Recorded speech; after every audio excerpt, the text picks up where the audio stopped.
नमस्कार विद्यार्थी मित्रांनो, आपण सब्जेक्ट इन्फॉर्मेशन टेक्नॉलॉजी यामध्ये 3rd चॅप्टर ॲडव्हान्स जावास्क्रिप्ट यातला पुढचा जो पॉइंट आहे switch cases and looping structures याचा अभ्यास करणार आहोत. आता previous years we have learned different basic syntax of JavaScript such as variables, declarations, if structure, functions, etc. Let us learn some extra features. आपण 11वीला जावास्क्रिप्ट ह्या लँग्वेजचा अभ्यास केलेला आहे. त्यामध्ये आपण व्हेरिएबल कसे डिक्लेअर करायचे, इफ स्टेटमेंट कसे यूज करायचे, फंक्शन्स कसे वापरायचे हे आपण जावास्क्रिप्ट प्रोग्रामिंग मध्ये बघितलेले आहे. आता त्याच्या पुढचे जे टॉपिक्स किंवा पुढचे जे स्टेटमेंट्स आहेत, आता इफ स्ट्रक्चर आपण बघितलं, तसंच आता पुढचं दिलेलं आहे त्यांनी switch case statement. JavaScript has a built-in multi-way decision statement known as switch. Multi-way decision statement म्हणजे काय की एका फॉर एक्झाम्पल घ्यायला गेलं तर आपण एक डायग्राम बघूया. आता इथं हे स्विचेस आहेत. आपल्या इलेक्ट्रिक बोर्ड प्रत्येकाच्या रूममध्ये असतो. फॉर एक्झाम्पल आपण ते बघणार आहोत की हे स्विचेस आहेत आणि ह्या स्विचेसवरनं आपण आता हे फॅनचं सॉकेट आहे, हे इथं लाईटसाठी गेलेलं आहे, इथं टीव्ही साठी गेलेलं आहे. आता मी समजा 1 नंबरचं बटन दाबलं, 1 नंबरला ऑन केल्यानंतर माझा फॅन ऑन होणार आहे.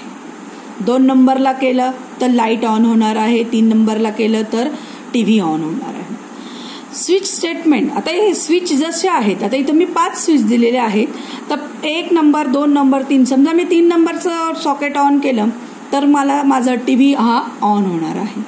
आणि समजा याच्यामधले मी कोणते नंबर चूज करणार आहे त्यानुसार माझं जे फंक्शन आहे या बटनचं, त्यानुसार जे मी त्या 3 नंबरला 2 नंबरला जे दिलेलं आहे, फॅन आहे, लाईट आहे, ते त्या ठिकाणी ऑन झालेले आपल्याला दिसणार आहे.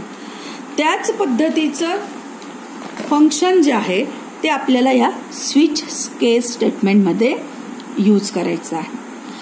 JavaScript has built in multiway decision statement. जसं आपण एका स्विच बोर्डमध्ये मल्टिपल बटन्स यूज करतो, तसंच जावास्क्रिप्टमध्ये आपण प्रोग्रामिंगला स्विच स्टेटमेंट जेव्हा वापरणार आहोत त्यावेळेला आपल्याला मल्टीवे डिसिजन म्हणजे मल्टिपल डिसिजन जर आपल्याला करायचे असतील तर आपण ह्या स्विच स्टेटमेंटचा उपयोग त्या ठिकाणी करणार आहोत.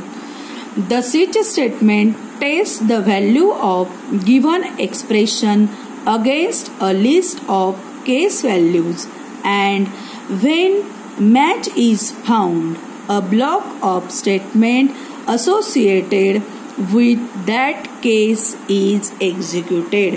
म्हणजे ज्या वेळेला आपण एखादा स्टेटमेंट किंवा सिलेक्ट करतो त्यावेळेला ते जे एक्सप्रेशन त्या स्टेटमेंटशी रिलेटेड असणार आहे ते एक्सप्रेशन त्या ठिकाणी फॉलो होणार आहे आणि तो जो ब्लॉक आहे तो ब्लॉक काय होईल, एक्झिक्यूट केलेला असणार आहे. There should not be duplicity between the cases. आणि ह्या स्विच स्टेटमेंट म्हणजे डुप्लिकेट म्हणजे रिपीट स्टेटमेंट जे आहे ते त्या ठिकाणी असणार नाहीत. The value for case must be similar data type as the variable in switch. The default statement is not mandatory. म्हणजे या स्टेटमेंटमध्ये शेवटी एक डिफॉल्ट स्टेटमेंट दिलेलं आहे की ते या केसपैकी कोणतीही केस त्या ठिकाणी लागू झाली नाही. म्हणजेच काय असणार आहे, बाय डिफॉल्ट पॉइंटर जो आहे तो सेट केलेला असणार आहे. फॉर एक्झाम्पल आता सिंटॅक्स दिलेला आहे स्विच एक्सप्रेशन. आपण एक्सप्रेशन लिहू. इथं केस व्हॅल्यू 1, व्हॅल्यू 1चं जे स्टेटमेंट असेल ते असणार आहे ब्रेक. म्हणजे जर व्हॅल्यू 1 फॉलो आपण क्लिक केलं तर त्याचा जो ब्लॉक असेल तो एक्झिक्यूट होईल आणि एक्झिक्यूट झाल्यानंतर त्या ठिकाणी ब्रेक होईल आणि पॉइंटर जो आहे तो आपला या स्विच स्टेटमेंटच्या बाहेर सेट होईल. जर पहिलं नसेल तर दुसरा आपण व्हॅल्यू दिली तर दुसरा ब्लॉक एक्झिक्यूट होईल. दुसरा नसेल, समजा मी n म्हणजे 10 पर्यंत घेतला तर 10वा ब्लॉक एक्झिक्यूट होईल. समजा मी 10 ब्लॉक पर्यंत घेतले आणि 11वा ब्लॉक मी क्लिक केला तर 11वा ब्लॉक इथं नाहीये, म्हणून तिथं काय होणार आहे, डिफॉल्ट स्टेटमेंट म्हणून जे मी सेट केलं असेल ते स्टेटमेंट तिथे एक्झिक्यूट होईल आणि पॉइंटर हा बाहेर येणार आहे. आता आपण प्रोग्राम बघूया. आता या प्रोग्राममध्ये डॉक्युमेंट टाईप HTML, आपण HTMLचा प्रोग्राम लिहिताना जे सिंटॅक्स आहे ते सिंटॅक्सनुसार आपण HTML स्टार्ट केलं. हेडिंग, टायटल, जावास्क्रिप्ट प्रोग्राम हे मी त्या ठिकाणी हेडिंग दिलेलं आहे. हेडिंग क्लोज केलं, टायटल क्लोज केलं, हेडिंग क्लोज झालं. आता ॲक्च्युअल प्रोग्रामिंगला सुरुवात करणार आहोत. बॉडी टॅग लिहिला. हेडिंग H1 म्हणजे हायेस्ट लेवलचं हेडिंग जे आहे, जे बोल्ड फेसमध्ये तुम्हाला मोठ्या साईजमध्ये दिसणार आहे. यूज ऑफ स्विच केस, हे हेडिंग या ठिकाणी क्लोज झालेलं आहे. स्क्रिप्ट टाईप, जसं आपण script language is equal to लिहितो त्या पद्धतीने आता इथं लँग्वेजच्या ऐवजी टाईप हे टेक्स्ट यूज करतो. Type is equal to text JavaScript. Variable declare केलेला आहे डे नावाचा आणि इथं दिलेला आहे 6 नंबर. स्विच स्टेटमेंट यूज केला आहे डे. कोणता डे आहे तो आपण इथे लिहिणार आहोत. आता त्याच्यामध्ये पहिली केस दिली आहे अलर्ट म्हणजे मेसेज येणार आहे मंडे.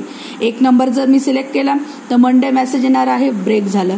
2 नंबर केलं तर Tuesday break. 3 number Wednesday break. 4 number Thursday break. 5 Friday break. 6 Saturday break. 7 Sunday break. By default 7 पैकी जर समजा मी 8 नंबर क्लिक केलं तर अलर्ट इनव्हॅलिड डे असा मेसेज मला त्या ठिकाणी प्रिंट झालेला दिसणार आहे. या ठिकाणी स्विच स्टेटमेंट संपलेलं आहे. स्क्रिप्ट ही क्लोज झालेली आहे. मग स्क्रिप्ट जशी स्टार्ट केली तशी आपल्याला स्क्रिप्ट क्लोज करावी लागेल. बॉडी स्टार्ट केलेला आहे तसं इथं एंड करावं लागेल. HTML स्टार्टिंग केलं त्या पद्धतीने इथं एंड करावं लागेल. आता या प्रोग्राममध्ये इथं त्यांनी व्हेरिएबल डे म्हटलं आहे.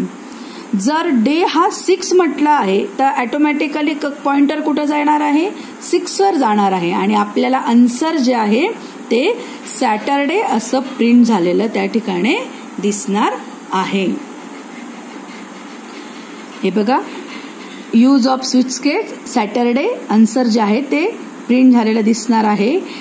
Language attribute of script is replaced by type attribute in all the program as it is standardized. म्हणजे language, script language is equal to आपण पूर्वी लिहित होतो त्या स्क्रिप्ट लँग्वेज ॲट्रिब्यूटच्या ऐवजी लँग्वेज या ॲट्रिब्यूट ऐवजी टाईप हे ॲट्रिब्यूट या ठिकाणी वापरण्यात आलेलं आहे. फिल इन द ब्लँक्स मध्ये प्रश्न विचारला जाऊ शकतो.